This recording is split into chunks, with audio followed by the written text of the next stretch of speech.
இந்த கதை சவுத் ஆப்பிரிக்கால இருக்க ஒரு சின்ன கிராமத்துல ஆரம்பிக்குது. அங்க இருக்கிற கிராம மக்கள் விவசாயம் பார்த்துட்டு இருக்காங்க. அப்போ ஒருத்தருக்கு ஹார்ட் அட்டாக் வந்து அந்த இடத்துலயே செத்து போயிடுறாரு. அவரோட தம்பி ஒரு விவசாயி, அவரும் அங்கதான் இருக்காரு. தன்னோட அண்ணன் செத்து போனதை பார்த்து அந்த விவசாயி ரொம்ப சோகமாயிடுறாரு. அதுக்கப்புறம் கிராம மக்கள் எல்லாரும் சேர்ந்து அவரோட அண்ணனுக்கு செய்ய வேண்டிய எல்லா சடங்கையும் செய்றாங்க. எல்லாத்தையும் முடிச்சிட்டு அந்த விவசாயி அவரோட வீட்டுக்கு வர்றாரு. வீட்ல அவரோட மனைவி, மகள், மகன் கூட வாழ்ந்துட்டு இருக்காரு. அவரோட பையன் வில்லியம் ரொம்ப புத்திசாலி. வில்லியம்க்கு ரேடியோவை சரி பண்றதுனா ரொம்ப பிடிக்கும். அதனால அவனோட நண்பர்கள், பக்கத்து வீட்டுக்காரங்கன்னு எல்லாருடைய ரேடியோவையும் அவனே சரி பண்ணி கொடுப்பான். அவன் ஸ்கூலுக்கு போனதும் பிரின்சிபால் வில்லியமையும் மற்ற எல்லா ஸ்டூடெண்ட்ஸையும் வரிசையா நிக்க வச்சு, யாரெல்லாம் ஸ்கூல் ஃபீஸ் கட்டலையோ அவங்களையெல்லாம் ஸ்கூலை விட்டு தூக்கிடுவோம்னு சொல்றாரு. அவனோட அப்பாவோட பணக்கஷ்டம் ரொம்ப மோசமா இருக்கிறதால அவர் கொஞ்ச நாளா ஃபீஸ் கட்டல. வில்லியமோட கிளாஸ் டீச்சர் அவனோட அக்கா மேல ஒரு கண்ணு வச்சிருக்காரு. அவரும் வில்லியம் கிட்ட ஒரு ஃப்ரெண்ட் மாதிரி பழகுவாரு. அவர் வில்லியம் கிட்ட சீக்கிரமா ஃபீஸ் கட்டிடு, இல்லனா உன்னை ஸ்கூலை விட்டு துரத்திடுவாங்கன்னு சொல்றாரு. ஆனா வில்லியம்க்கு தெரியும் அவங்க அப்பா கிட்ட ஃபீஸ் கட்ட பணம் இல்லைன்னு. அவனுக்கும் படிக்கணும்னு பயங்கர ஆசை. ஆனா அவங்க அம்மாவுக்கு வில்லியம் வயல்ல வேலை பார்க்கணும்னு ஆசை. ஒரு நாள் ராத்திரி வில்லியம் படிச்சிட்டு இருக்கும்போது இருட்டாயிடுச்சு. அதனால அவன் விளக்கை ஏத்த அம்மா கிட்ட எண்ணெய் கேட்கிறான். ஆனா அவங்க அம்மா, படிக்கிறதுக்காக உனக்கு எண்ணெய் தர முடியாது, வீட்டு வேலைக்கு எண்ணெய் தேவைப்படும், அதுதான் முக்கியம்னு சொல்லி மறுத்துடுறாங்க. அடுத்த நாள் ஸ்கூல் முடிஞ்சதும் வில்லியம் நிறைய எலக்ட்ரிக்கல் இரும்பு சாமான்கள் விற்கிற ஒரு பழைய சாமான்கள் கடைக்கு போறான். அங்க அவனுக்கு ஒரு விளக்கும் ஒரு பேட்டரியும் கிடைக்குது. இதை வச்சு ராத்திரியில படிக்கிறதுக்கு ஒரு பல்ப் எரிய வைக்கலாம்னு முடிவு பண்றான். அடுத்த நாள் சில பேர் கிராமத்துக்கு வந்து, நாங்க உங்களுக்கு பணம் தர்றோம், அதுக்கு பதிலா உங்க வயல்ல இருக்கிற மரத்தை வெட்டிக்கிறோம்னு சொல்றாங்க. ஆனா கிராமத் தலைவர் முடியாதுன்னு சொல்லிட்டாரு. இந்த மரங்க தான் நம்ம வயலை வெள்ளத்திலிருந்து காப்பாத்துது, இதை வெட்டிட்டா நம்ம வயல் எல்லாம் வெள்ளத்துல மூழ்கிடும்னு சொல்றாரு. வில்லியமோட அப்பாவும் அதுக்கு சம்மதிக்கிறாரு. ஆனா மத்த எல்லா விவசாயிகளும் ஒரு பேப்பர்ல கையெழுத்து போட்டு மரத்தை வெட்ட சம்மதிக்கிறாங்க. ஏன்னா கிராமம் கடுமையான வறுமையில் இருக்கு, எல்லாருக்கும் பணம் தேவைப்படுது. உடனே மரத்தை வெட்டுற வேலையும் ஆரம்பிக்குது. அன்னிக்கு ராத்திரி வில்லியம் அவங்க அப்பா கிட்ட, அப்பா எனக்கு ஸ்கூல் ஃபீஸுக்கு பணம் வேணும்னு கேட்கிறான்.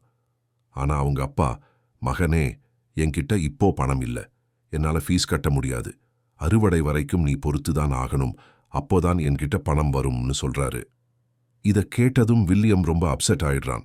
அடுத்த நாள் அவனோட ஃப்ரெண்டு கூட ஸ்கூலுக்கு போகும்போது அவனோட கிளாஸ் டீச்சரோட சைக்கிள் அங்க நிக்குது. அதுல ஒரு லைட் இருக்கு. வில்லியம்க்கு அந்த லைட்டுக்கு ஒரு பேட்டரி தேவைப்படுது. ஆனா அவன் பார்க்கும்போது அந்த லைட்ல பேட்டரி இல்லாம சக்கரத்தை சுத்துனா லைட் எரியற மாதிரி ஒரு மெக்கானிசம் இருக்கு. அந்த லைட் எப்படி எரியுதுன்னு அவனுக்கு புரியல. வில்லியம் ஸ்கூலுக்கு போனதும் பல மாசமா ஃபீஸ் கட்டாத மத்த பசங்க கூட சேர்த்து அவனையும் ஸ்கூல்ல இருந்து துரத்திடுறாங்க. அவன் ரொம்ப மனசு உடைஞ்சு போயிடுறான். அவனுக்கு படிக்கணும்னு ஆசை, ஆனா அதுக்கு வழியே தெரியல. இந்த நேரத்துல மழை பெய்ய ஆரம்பிச்சு வில்லியமோட அப்பாவோட வயல்ல வெள்ளம் வந்து அவரோட மொத்த பயிரும் அழிஞ்சு போகுது.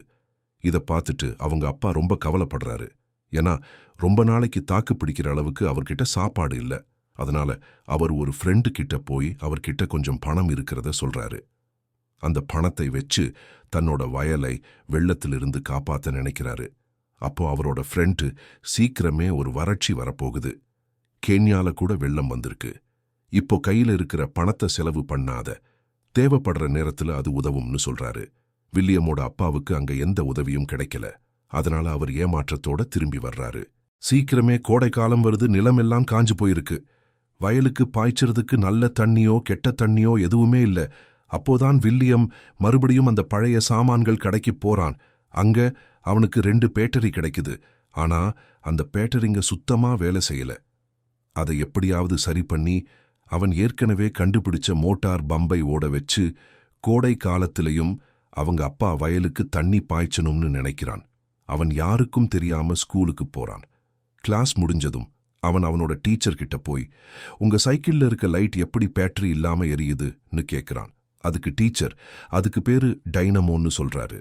ஆனா அதை வாங்குற அளவுக்கு வில்லியம் கிட்ட பணம் இல்லை. அதனால அவன் டீச்சர் கிட்ட, அதை நானே செய்ய முடியுமான்னு கேட்கிறான். டீச்சர் ஆமா லைப்ரரியில் இந்த மாதிரி நிறைய புக்ஸ் இருக்கு, அதை படிச்சு நீயே ஒரு டைனமோ செய்யலாம்னு சொல்றாரு. ஆனா வில்லியம் ஃபீஸ் கட்டாததால லைப்ரரிக்குள்ள போக அவனுக்கு தடை விதிச்சிருக்காங்க. அதனால அவன் டீச்சர் கிட்ட சொல்றான், எனக்கு உங்க ரகசியம் ஒன்னு தெரியும்.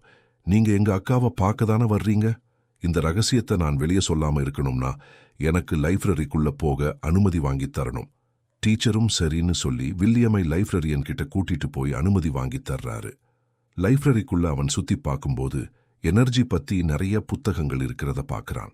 அதை வச்சு ஒரு எலக்ட்ரிக் டைனமோ செஞ்சிடலாம்னு அவனுக்கு ரொம்ப சந்தோஷமாயிடுது.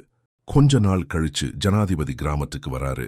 கிராமத் தலைவர் அவர்கிட்ட பணத் தேவையையும் கிராமத்தோட குறைகளையும் சொல்றாரு. ஆனா ஜனாதிபதியோட ஆளுங்க அந்த தலைவரை பின்னாடி கூட்டிட்டு போய் பயங்கரமா திட்டுறாங்க. எங்களுக்கு உங்க ஓட்டு மட்டும்தான் வேணும், உங்க பிரச்சனையோ குறையோ எங்களுக்கு தேவையில்லைன்னு சொல்லிடுறாங்க. வில்லியமோட அப்பாவுக்கு புரியுது, தனக்கு வேண்டியதை தானே தான் செஞ்சுக்கணும், எந்த உதவியும் கிடைக்காதுன்னு. அதனால அவர் ரொம்ப அப்செட் ஆயிடுறாரு. அவர் தன்னோட வயலுக்கு போய் ரொம்ப கம்மியா விளைஞ்ச பயிரை அறுவடை பண்றாரு. அவர்கிட்ட 2 மாசத்துக்கு தேவையான சாப்பாடு மட்டும்தான் இருக்கு. 2 மாசம் கழிச்சு எங்கிருந்து சாப்பாடு வரும்னு அவருக்கு தெரியல. அப்புறம் வில்லியமோட அப்பா அவங்க வீட்டில் இருந்த தகர கூரையெல்லாம் கழட்டி மார்க்கெட்ல போய் விற்கிறாரு. அப்போ ரேடியோல ஒரு அறிவிப்பு வருது. நாட்டுல உணவு பஞ்சம் அதிகமா இருக்கிறதால உணவு தானியங்களோட விலை பயங்கரமா ஏறப்போகுதுன்னு சொல்றாங்க. இதை கேட்டு எல்லாரும் அப்செட் ஆயிடுறாங்க. ஆனா உண்மை என்னன்னா, இது அரசாங்கத்தோட ஒரு தந்திரம். ஊழல் அதிகமா இருக்கிறதால ஊழல் அதிகாரிகள் மக்கள் கிட்ட பொய் சொல்லி பணம் சம்பாதிக்கிறாங்க. வில்லியமோட அப்பா அரசாங்கத்துக்கு எதிரா கோஷம் போடுறவங்க கூட சேர்ந்துக்கிறாரு. அவர் போன நேரத்துல தானியங்களோட 2 ட்ரக் அவங்க கிராமத்துக்கு வருது. அரசாங்கம் ரொம்ப கம்மி விலையில் அதை கொடுக்கறாங்க. வில்லியமோட அம்மா அவனை பணம் கொடுத்து அந்த தானியத்தை வாங்கிட்டு வர சொல்றாங்க. அவன் போனதுக்கு அப்புறம் சில ஆளுங்க வீட்டுக்குள்ள பூந்து அவங்க வயல்ல இருந்து சேமிச்சு வச்சிருந்த தானியத்தை திருடிட்டு போயிடுறாங்க. இப்போ அவங்க கிட்ட கொஞ்சம் கூட தானியம் இல்ல. அவங்க அம்மா துக்கத்துல அழ ஆரம்பிச்சிடுறாங்க. கொஞ்ச நேரம் கழிச்சு வில்லியம் கொஞ்சம் ரேஷன் பொருளோட வர்றான். அப்போ வில்லியமோட அப்பாவும் வந்துடுறாரு. அவங்க அம்மா சொல்றாங்க, இனிமே நாம ஒரு நாளைக்கு ஒரு வேளை தான் சாப்பிட முடியும். அப்போதான் இந்த ரேஷனை வச்சு கொஞ்ச நாளைக்கு தாக்கு பிடிக்க முடியும். அரசாங்கமும் எந்த உதவியும் செய்யல, மழையும் பெய்யல. அதனால வில்லியமோட மொத்த குடும்பமும் வழியில்லாம தவிக்குது. ஒரு நாள் ராத்திரி வில்லியம் அவனோட அக்கா கிட்ட போய், எனக்கு தெரியும் உனக்கு என் டீச்சரை பிடிக்கும்னு, நீ அவர்கிட்ட இருந்து சைக்கிள்ல இருக்கிற டைனமோவை வாங்கிட்டு வா, அதை வச்சு நான் மோட்டார் பம்பை ஓட வச்சு நம்ம வயலுக்கு தண்ணி பாய்ச்சுவேன்னு சொல்றான். அவன் அக்கா எதுவும் பேசல. ஆனா அடுத்த நாள் வில்லியம் விறகு எடுத்துட்டு வரும்போது அவனோட அக்கா வீட்டை விட்டே போயிட்டான்னு தெரிய வருது. அவங்க அப்பா அம்மா துக்கத்துல அழறாங்க. அவன் ரூம்குள்ள போய் பார்க்கும்போது டீச்சரோட சைக்கிள்ல இருந்த டைனமோவை அவனுக்காக அவ அக்கா வச்சுட்டு போயிருக்கா. இதனால அவங்க டீச்சர் கூட ஓடி போயிட்டான்னு புரியுது. இப்போ வில்லியமும் அவனோட நண்பர்களும் இந்த டைனமோவை ஒரு காத்தாடி கூட கனெக்ட் பண்ணி ரேடியோவை ஓட வைக்கிறாங்க. இதை பார்த்து எல்லாரும் ரொம்ப சந்தோஷப்படுறாங்க. இதுக்கப்புறம் அவங்க எல்லாரும் அந்த பழைய சாமான்கள் கடைக்கு போய் நிறைய சாமான் சேகரிக்கிறாங்க. இப்போ வில்லியம்க்கு தண்ணி மோட்டாரோட வைக்க ஒரு பெரிய காத்தாடி தேவைப்படுது. அதுக்கு ஒரு சைக்கிள் வேணும்.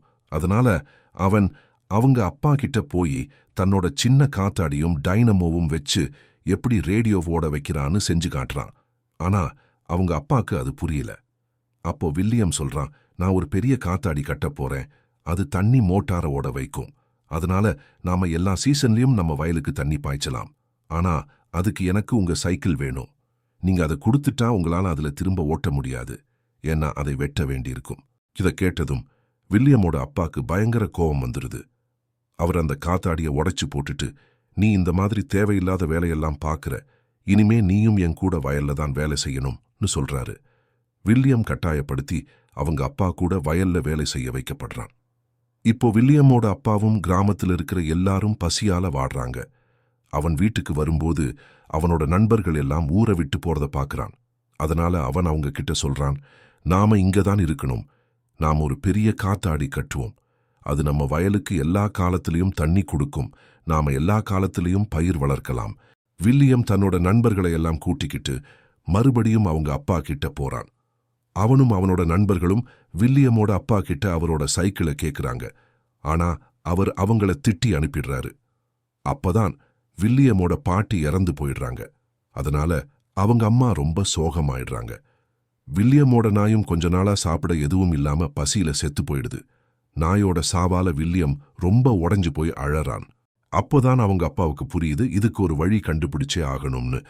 அதனால அவர் வில்லியம் கிட்ட போய் சொல்றாரு, எனக்கு வேற எந்த வழியும் தெரியல.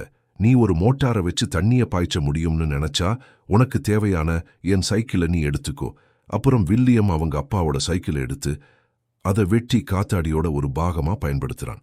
கிராம மக்கள் எல்லாரும் சேர்ந்து அந்த காத்தாடியை கட்ட ஆரம்பிக்கிறாங்க. பெரிய மரக்கட்டைகளை வச்சு ஒரு பெரிய காத்தாடி செஞ்சு அதுல சைக்கிளை மாட்டுறாங்க. காத்தாடியோட சக்கரம் சுத்துறப்போ டைனமோ கூட இணைக்கப்பட்டிருந்த சைக்கிள் சக்கரமும் சுத்துது.